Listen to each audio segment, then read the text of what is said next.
S. Chan presents Educational Video Lectures. Difficult concepts made easy. Study anywhere, anytime.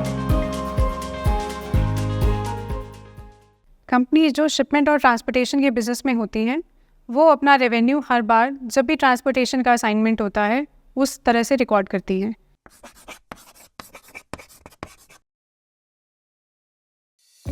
If you want to study this topic in detail, refer to these books from S. Chan Publishing and Vikas Publishing House. Link is provided in the description box. Hi, I'm Neeti and I welcome you to S. Chan Academy. So starting with the very basic meaning of voyage accounting. Voyage means starting a long journey by sea. आप समुद्र के ऊपर एक long journey कर रहे हैं। अब उस लॉन्ग जर्नी में आप गुड्स ट्रांसफ़र कर सकते हैं या पैसेंजर्स को एक पोर्ट से दूसरे पोर्ट या एक डेस्टिनेशन से दूसरी डेस्टिनेशन तक पहुंचा सकते हैं। तो उसको जब हम रिकॉर्ड करते हैं, एक शिपमेंट कंपनी रिकॉर्ड करती है, उसे हम वॉयज अकाउंटिंग कहते हैं। अब वो वॉयज अकाउंटिंग कर क्यों रही है?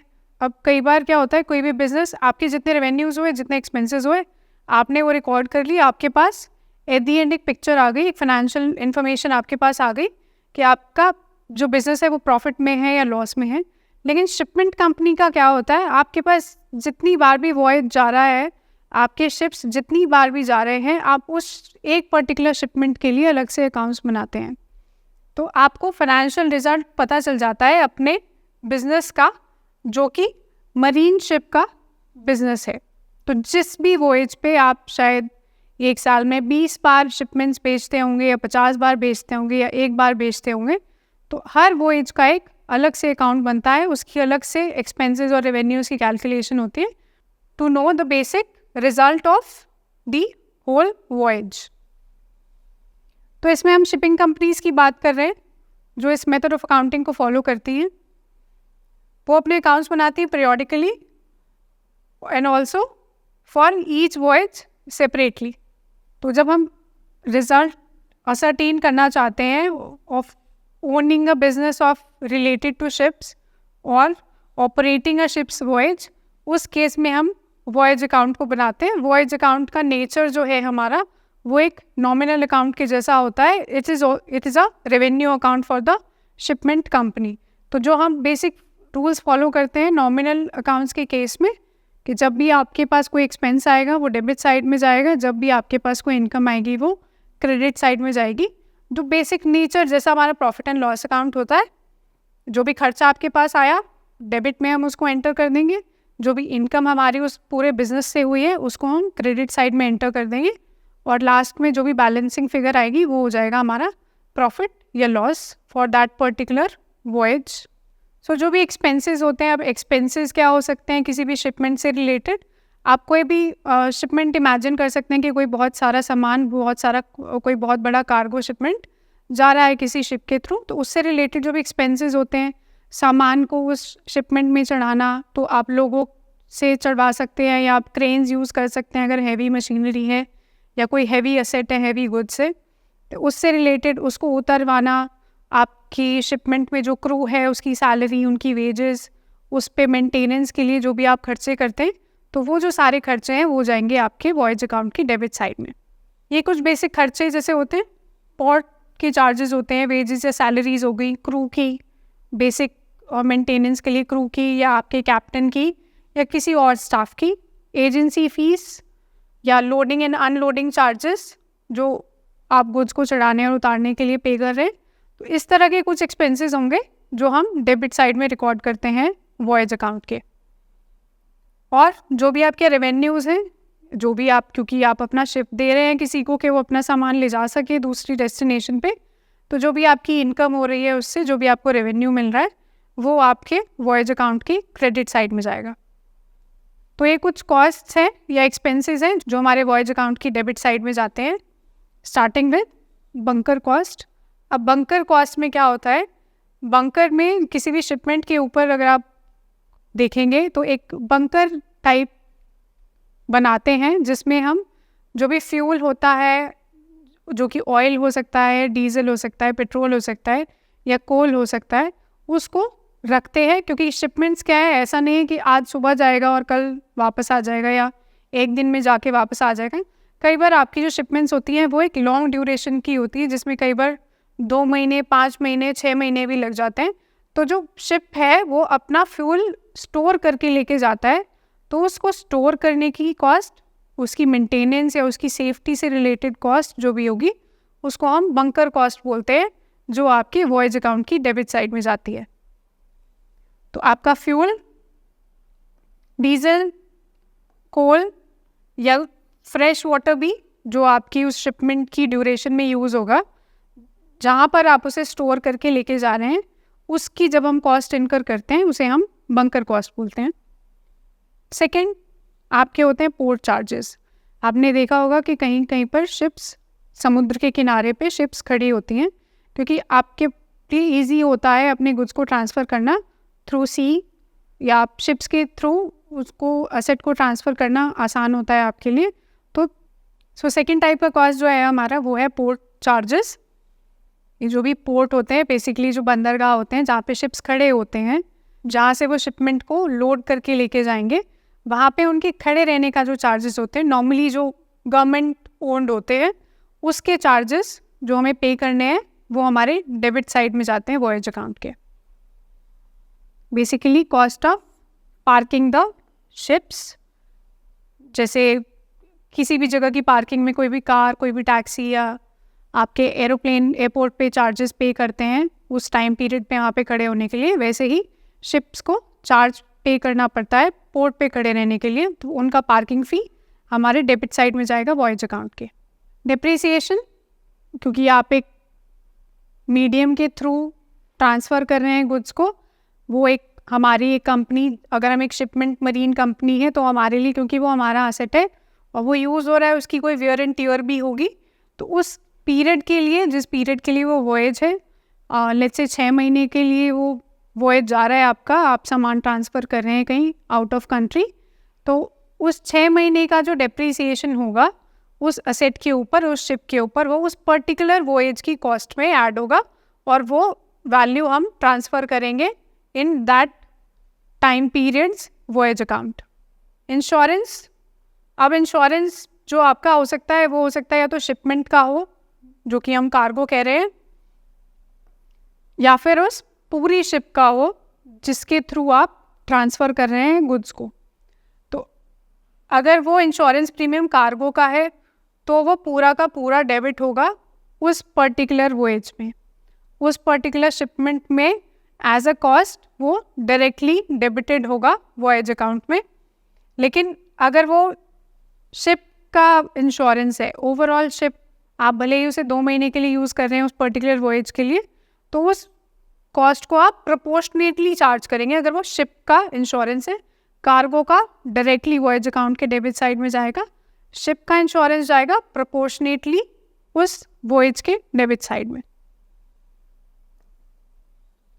Address commission and brokerage, address commission and brokerage होता है जैसे आपका बिजनेस है शिप्स का जिन्हें आप यूज़ कर रहे हैं ट्रांसफ़र के लिए, अगर आपके पास कोई ऐसे एजेंट्स हैं, आपके ब्रोकर्स हैं जो आपके पास कस्टमर्स को लेके आते हैं जिनका असेट्स, जिनके गुड्स आप ट्रांसफ़र कर रहे हैं, आप उनके गुड्स को ट्रांसपोर्ट कर रहे हैं, तो ये वो कमीशन है जो आपके एजेंट्स और आपके ब्रोकर्स चार्ज करते हैं आपको।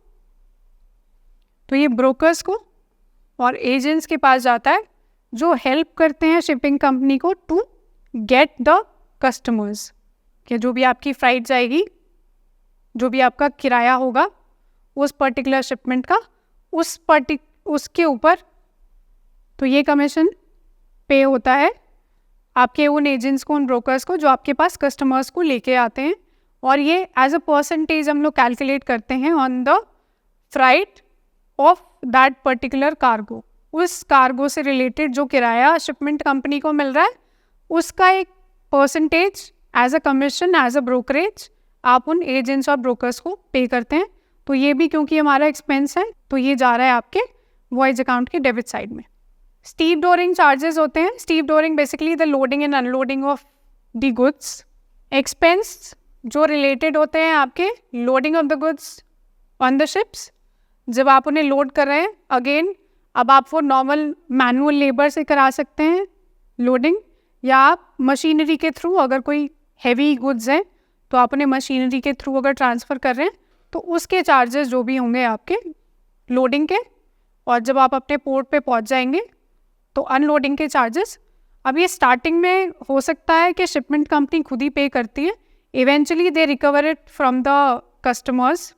तो अभी जब वो पे कर रही हैं तो वो डेबिट साइड में जाएगा उसके वॉयज अकाउंट पे, आपके लोडिंग के चार्जेस और अनलोडिंग के चार्जेस।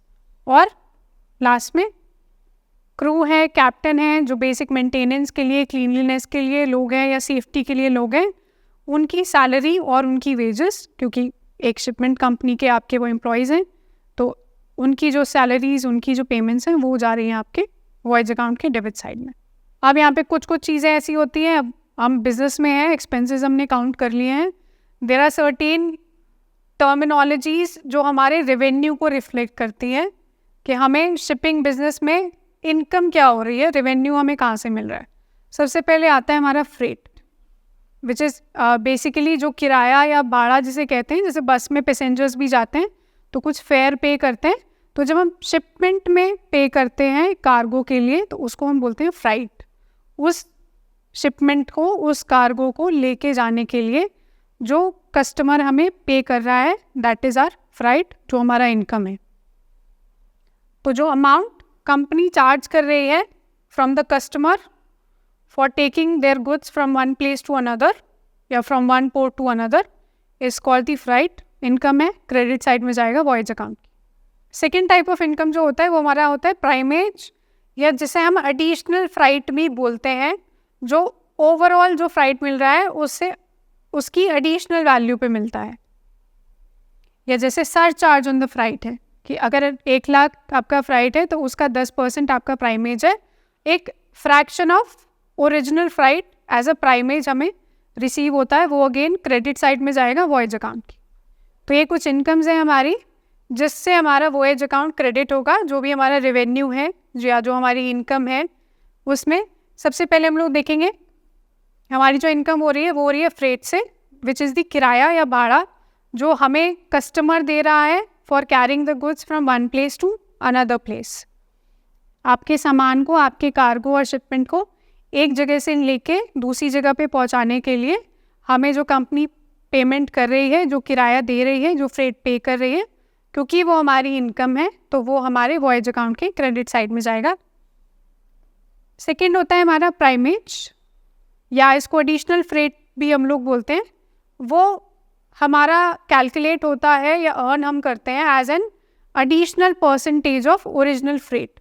जैसे आपको अगर 1 लाख का किराया मिल रहा है तो उसके ऊपर एडिशनल 10% फ्रेट को हम एडिशनल फ्रेट या एडिशनल फ्रेट या प्राइमेज बोलते हैं, which we consider as a sir charge.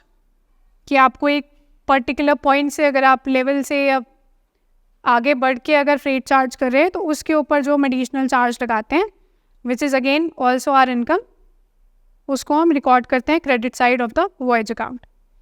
Passage money, अब वैसे हमारा कार्गो को हम एक जगह से दूसरी जगह पे पहुंचा रहे हैं, लेकिन कई बार क्या होता है जैसे बहुत आपका लंबा शिपमेंट है, आपका बहुत टाइम लगेगा उसमें, तो कंपनी के कुछ लोग भी साथ में आप एक पोर्ट से दूसरे पोर्ट पे ट्रांसफ़र करते हो, तो जो हम सामान के लिए चार्ज कर रहे हैं किराया वो हमारा होता है फ्रेट और एडिशनल फ्रेट। लेकिन जो लोग साथ में जाते हैं कार्गो के, शिपमेंट के, उनके लिए जो हम चार्ज करते हैं कस्टमर को, कंपनी को, उसको बोलते हैं पैसेज मनी। तो जो पैसेंजर्स के लिए चार्ज हो रही है उसको पैसेज मनी बोलते हैं। लास्ट में जो भी आपका स्टोर, कोल या ऑयल या फ्यूल आपका जो भी बच जाता है एंड में, उसको हम एज एन इनकम कंसीडर करते हैं और उसको हम again credit side of the voyage account में रिकॉर्ड करते हैं। तो ये जो एक्सपेंसेस और रेवेन्यूज़ हमने अभी देखे हैं, इसमें जब भी आपका सिंपल जो calculation profit and loss account में भी होता है, जब भी एक्सेस ऑफ इनकम होगा ओवर दी एक्सपेंसेस वो हमारा वॉयज का प्रॉफिट होगा, and vice versa reverse situation होगी तो वो हमारा लॉस होगा उस पर्टिकुलर वॉयज का। तो यहाँ पे excess of income is the profit लेकिन साथ ही साथ कई बार क्या होता है कि जब हम अपनी बुक्स क्लोज कर रहे हैं उस पॉइंट पे हमारा वॉयज कंप्लीट ही अगर ना हुआ हो, बाय एनी रीज़न अगर वो पर्टिकुलर वॉयज आपकी बुक्स क्लोजिंग से पहले इन प्रोग्रेस है, वो कंप्लीट नहीं हुआ है, तो उसके जो एक्सपेंसेस हैं उससे जो इनकम्स है वो हम प्रोपोर्शनेटली ट्रांसफ़र करते हैं इनटू द वॉयज अकाउंट। तो अगर आपका वॉयज प्रोग्रेस में है तो जो इनकम होंगी एज वेल एज जो एक्सपेंसेस होंगे they are carry forward to the next year. उसी प्रपोर्शन में आप अगले साल के लिए या जब भी आप बुक्स बना रहे हैं उस हिसाब से हम उसे कैरी फॉरवर्ड कर लेते हैं। तो जहाँ पे भी हमारा वॉयज प्रोग्रेस में है उसमें हम प्रोपोर्शनेटली एक्सपेंसेस और इनकम को निकाल लेते हैं, अपना जो भी जिस भी अकाउंटिंग रूल को हम फॉलो कर रहे हैं एक्रूवल के लिए, और उस वैल्यू को हम ट्रांसफ़र कर देते हैं to the voyage account as advance expenses और आउटस्टैंडिंग एक्सपेंसेस। सो अगर आपका वॉयज प्रोग्रेस पे है तो उससे होने वाली एडवांस इनकम को हम कैलकुलेट करके ट्रांसफ़र करते हैं प्रोपोर्शनेटली आपके वॉयज के क्रेडिट साइड में एज, तो जो भी एडवांस इनकम हुई है उसको हम डिडक्ट कर देंगे from the total voyage income, या फिर उसको शो करेंगे as advance income in the debit side of the voyage account. वहीं पर अगर हम एडवांस एक्सपेंसेस पे कर रहे हैं तो उसको हम डिडक्ट कर देंगे from the total voyage expenses, या फिर उसको एज प्रीपेड एक्सपेंसेस हम शो कर देंगे on the credit side of the voyage account. तो यहाँ पे जो भी आपकी कॉस्ट या एक्सपेंडिचर्स एक्सेस में है या आपके इनकम और रेवेन्यूज़ एक्सेस में है उसके अकॉर्डिंग हमारे उस पर्टिकुलर वॉयज का प्रॉफिट या फिर लॉस हम लोग कैलकुलेट कर लेंगे, जो कि ट्रांसफ़र होगा बाद में। जैसे आप हर वॉयज के लिए एक अकाउंट बना रहे हैं तो टोटल जो भी प्रॉफिट आपको उस वॉयज से होगा वो हम कंपनी के ओवरऑल जो general profit and loss account होगा उसमें उसका प्रॉफिट या लॉस जिस भी कंडीशन में हमारी कैलकुलेशन होगी उसको ट्रांसफ़र कर लेंगे। So we'll stop here for a break. अभी तक इस लेक्चर में हमने डिस्कस किया है कि वॉयज अकाउंटिंग कौन सी कंपनीज करती हैं, वॉयज अकाउंटिंग होता क्या है, बेसिक एक्सपेंसेस और इनकम्स वॉयज अकाउंटिंग में कौन सी होती हैं। Now quality learning is easily available at your doorstep. S. Chand Academy brings detailed lectures based on UGC curriculum as per the New Education Policy 2020. So do not forget to subscribe to the S. Chand Academy and access the wide world of knowledge conveniently sitting within the comfort of your home. Stay connected and keep watching S. Chand Academy. Happy learning! Welcome back to S Chand academy after a short break. अभी तक इस lecture में हमने देखा कि voyage accounting होती क्या है, बेसिक एक्सपेंसेस और कॉस्ट और बेसिक रेवेन्यूज़ या इनकम जो हम रिकॉर्ड करते हैं on the debit and credit side of voyage accounts. तो अब हम देखेंगे कि फॉर्मेट क्या होता है बेसिक वॉयज अकाउंट का। जो हमने कॉस्ट एक्सपेंसेस डिस्कस किए हैं, ये जो रेवेन्यूज़ और इनकम्स हमारी होती हैं वो वॉयज अकाउंट में कहाँ पे और कैसे एंटर करते हैं। जैसे हमने स्टार्टिंग में डिस्कस किया था, जो नेचर है हमारे वॉयज अकाउंट का दैट इज़ नॉमिनल, या जैसे हमारा प्रॉफिट एंड लॉस अकाउंट होता है सिमिलरली वैसा ही अकाउंट होता है हमारा वॉयज अकाउंट, जिसमें हमारे एक्सपेंसेस डेबिट साइड में जाते हैं, रेवेन्यूज़ हमारे क्रेडिट साइड में जाते हैं। तो वो हम simply depending on the nature of transactions जो हो रही है उसी हिसाब से उसको डेबिट या क्रेडिट साइड में रिकॉर्ड कर लेते हैं। जैसे ये हमारे एक्सपेंसेस हैं, जैसे हमने देखा बंकर कॉस्ट आपकी डेबिट साइड में रिकॉर्ड हो गई है, पोर्ट के चार्जेस, हमारा ब्रोकरेज या एड्रेस कमीशन जो कि हम कैलकुलेट करते हैं as a percentage on freight plus additional freight या जिसे हम प्राइमेज बोल रहे हैं।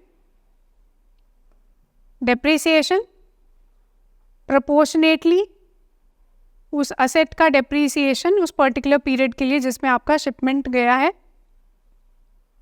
जो आपने फ्यूल कंज्यूम किया है, स्टीप डोरिंग के जो भी लोडिंग एंड अनलोडिंग के चार्जेस हैं, इंश्योरेंस, हार्बर के चार्जेस, मैनेजर का कमीशन या इसके अलावा और कोई भी छोटे मोटे खर्चे अगर आपके होते हैं उस शिपमेंट से रिलेटेड। और लास्ट में अगर इससे पहले की वॉयज कोई ऐसी थी जो इनकम्प्लीट रह गई थी, उसके एक्सपेंसेस को हम कैरी फॉरवर्ड कर रहे हैं। क्रेडिट साइड में जो हमें फ्रेट रिसीव हुआ by our customers, additional freight जो रिसीव हुआ from the customers, from the company, passage money, stores या जो आपका ऑयल, फ्यूल, कोल बच गया है आपके पास, उसका क्लोजिंग स्टॉक, या और कोई अदर इनकम। और अगर आप कोई भी एक्सपेंसेस कैरी फॉरवर्ड कर रहे हैं फ्रॉम एनी इनकम्प्लीट वॉयज, और उसके बाद इसका जो भी बैलेंसिंग फिगर आएगा वो हमारा प्रॉफिट हो जाएगा या लॉस हो जाएगा फ्रॉम दिस पर्टिकुलर शिपमेंट, या इस कार्गो को जब आप ले गए हैं तो उससे आपको अर्न आपने कुछ किया है या आपका लॉस हुआ है, वो हम लोग बैलेंसिंग फिगर के थ्रू फाइंड आउट कर लेंगे। इसमें एक क्वेश्चन लेके हम देख लेते हैं कि हम वॉयज अकाउंट कैसे बना रहे हैं।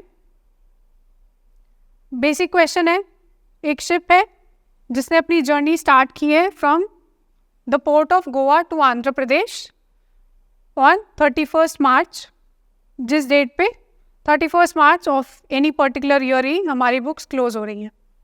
शिपमेंट जो था आपका वो हाफ वे बैक था to Goa from Andhra Pradesh at the time of closing the books. So basic details जो हैं इनकम्स की, एक्सपेंसेस की, वो हमें यहाँ पे गिवन है।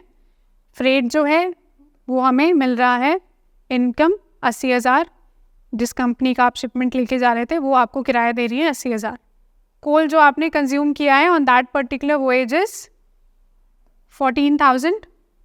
सैलरी आप जो पे कर रहे हो क्रू को या कैप्टन को 6,000। पोर्ट के जो चार्जेस हैं 3,000। क्रू की सैलरी 8,000। डिप्रिसिएशन उस शिप का 8,000। शिप का इंश्योरेंस, फ्रेट का इंश्योरेंस इन केस कोई लॉस होता है इन ट्रांजिट, उसका इंश्योरेंस। एड्रेस कमीशन या जो हम ब्रोकरेज दे रहे हैं वो हम दे रहे हैं 5% ऑन फ्रेट प्लस प्राइमेज। तो आपका जो फ्रेट है 80,000 का प्लस प्रेमेज, उसके ऊपर हम एडिशनल कमीशन कैलकुलेट कर रहे हैं। We could only get 30,000 rupees freight. अब इस पूरी इनकम्प्लीट वॉयज से हमें जो है 30,000 ही फ्रेट रिसीव हुआ है, और प्राइमेज जो है आपका वो है 10%, या जो एडिशनल फ्रेट है आपका वो है 10% on the freight received from the customer. अब हम यहाँ पे कैलकुलेट कर लेंगे जो इन्फॉर्मेशन, क्योंकि वॉयज जो है हमारा इन प्रोग्रेस है, तो कुछ कॉस्ट हैं, कुछ इनकम्स हैं जो हमें कैरी फॉरवर्ड करनी पड़ेंगी अगले साल, तो वो हम लोग कैलकुलेट कर लेते हैं। So starting with the basic calculation, जो हमारी इनकम हुई है या जो हमारे कॉस्ट हुए हैं जो हम पे कर रहे हैं। पहला है हमारा प्राइमेज, जो कि फ्रेट हमें गिवन था 80,000। Additional freight is 10% of the value जो हम रिसीव कर रहे हैं, विच इज़ 80,000। तो जो प्राइमेज है हमारा वो हो गया 8,000। एड्रेस कमीशन या वो कमीशन जो हम ब्रोकर्स को पे कर रहे हैं, दैट इज़ 5%। अब जो कमीशन है एजेंट का या ब्रोकर का, वो हम हमेशा कैलकुलेट करते हैं ऑन फ्रेट प्लस प्राइमेज। तो जो 80,000 और 8,000 के ऊपर हम एड्रेस कमीशन चार्ज करेंगे, जो कि 5% है, तो 5% ऑफ 88,000 वुड बी 4,400। अब क्योंकि हमारा जो वॉयज है वो इनकम्प्लीट है या इन प्रोग्रेस है अभी, जब हम बुक ऑफ अकाउंट्स क्लोज कर रहे हैं, तो हम उसमें एडवांस फ्रेट हमें कितना मिला है और एडवांस प्राइमेज कितना मिला है वो कैलकुलेट कर लेंगे। फ्रेट मिला है 30,000 अभी तक जब हम बुक्स क्लोज कर रहे हैं, प्लस एडिशनल फ्रेट 10% 3,000। तो जो आपने फ्रेट रिसीव किया है एडवांस में वो आपका हो गया है 33,000। एडवांस एक्सपेंसेस जो आपके हुए हैं उस वॉयज पे, दैट विल बी आपका एड्रेस कमीशन, जो आपको पैसा मिला है उस पर, उसके ऊपर जो आप कमीशन पे कर रहे हो वो हो गया आपका advance expense on income, which is 5% of freight plus additional freight. तो 33,000 का 5% 1,650 रुपये हो गया हमारा advance expense. Insurance premium of the freight would be 4,000 का इंश्योरेंस प्रीमियम है फ्राइट पे divided by the total freight. तो 4,000 मल्टीप्लाइड बाय 30,000 जो हमें मिला है डिवाइडेड बाय जितना मिलना चाहिए था उसके प्रोपोर्शन में हमने कैलकुलेट कर लिया है 1,500. अदर एक्सपेंसेस जो हमने बेसिक कंजम्पशन किए हैं, कोल कंज्यूम किया है, स्टोर कंज्यूम किया है, पोर्ट चार्जेस है, सैलरीज है, डेप्रिसिएशन है, इन सब का हाफ, क्योंकि आपका जो वोएज था वो कंप्लीट नहीं था, आधे रास्ते ही आपका एक पार्ट ऑफ द वोएजेस कंप्लीट हुआ है. तो जो भी एक्सपेंसेस हमारे हुए हैं यहाँ पे हम half of the other expenses कर रहे हैं क्योंकि हमारा वोएज कंप्लीट नहीं हुआ है, आधा ही कंप्लीट हुआ है. तो जितने भी एक्सपेंसेस हमारे हुए थे ड्यूरिंग दैट होल वोएज या जो एक्सपेक्टेड एक्सपेंसेस थे उनका हाफ हम लोग ट्रांसफ़र कर देंगे टू द वोएज अकाउंट. तो यहाँ पे हमने हाफ कर दिया जितने भी हमारे एक्सपेंसेस हुए थे उन सब का. तो हमारी वैल्यू आ गई 24,500 प्लस 1,650 प्लस 1,500 जो हमारे एक्सपेंसेस हुए हैं ऑन दी इनकम जो हमारे पास पूरी सी रिसीव हुई नहीं है. तो इसको हम कैसे शो कर रहे हैं वॉइज के अकाउंट में? पहले तो हम सिंपली वो सब हमने लिख दिया जो हमारे नॉर्मल एक्सपेंसेस हमें गिवन थे.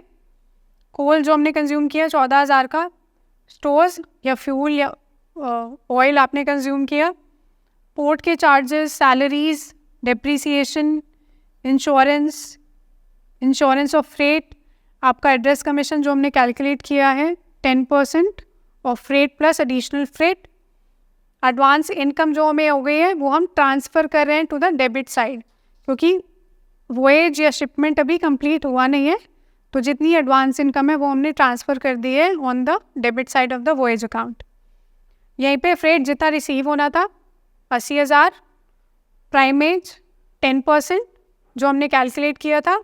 यहाँ पर हमारा आ गया है advance expenses of incomplete voyage जो हमने कैलकुलेट किया था. बेसिकली इन सब एक्सपेंसेस का आधा, क्योंकि ये फुल वोएज के एक्सपेंसेस हैं, तो जो इनकम्प्लीट वोएज है उसके आधे एक्सपेंसेस प्लस आपने जो एडवांस इनकम आपको रिसीव हो गई है उसके ऊपर जो हम कमीशन पे कर रहे हैं, तो जो वैल्यू हमारी कैलकुलेट होके आएगी वो आएगी 27,650. उसको हम लोग लिख रहे हैं क्रेडिट साइड में ऑफ दी वोएज अकाउंट. और यहाँ पे ये सब कैलकुलेशंस करने के बाद एडवांस इनकम और एडवांस एक्सपेंसेस की कैलकुलेशन के बाद अभी eight the time of closing of books हमारे पास जो प्रॉफिट है वो है 25,250 रुपये. इस लेक्चर में हमने देखा कि वॉइज अकाउंट्स क्या होते हैं, उनका बेसिक मीनिंग क्या होता है, बेसिक कॉस्ट या एक्सपेंसेस एंड रेवेन्यूज़ जो हमारे वॉइज अकाउंट्स का पार्ट होते हैं उनका मीनिंग क्या होता है, और आपके वॉइज अकाउंट का फॉर्मेट, ये सब हमने देखा है एक इलस्ट्रेशन के through. Thank you. If you want to study this topic in detail, refer to these books from S. Chand Publishing and Vikas Publishing House. Link is provided in the description box. If you found our video interesting, please like, share and subscribe. And do not forget to press the bell icon.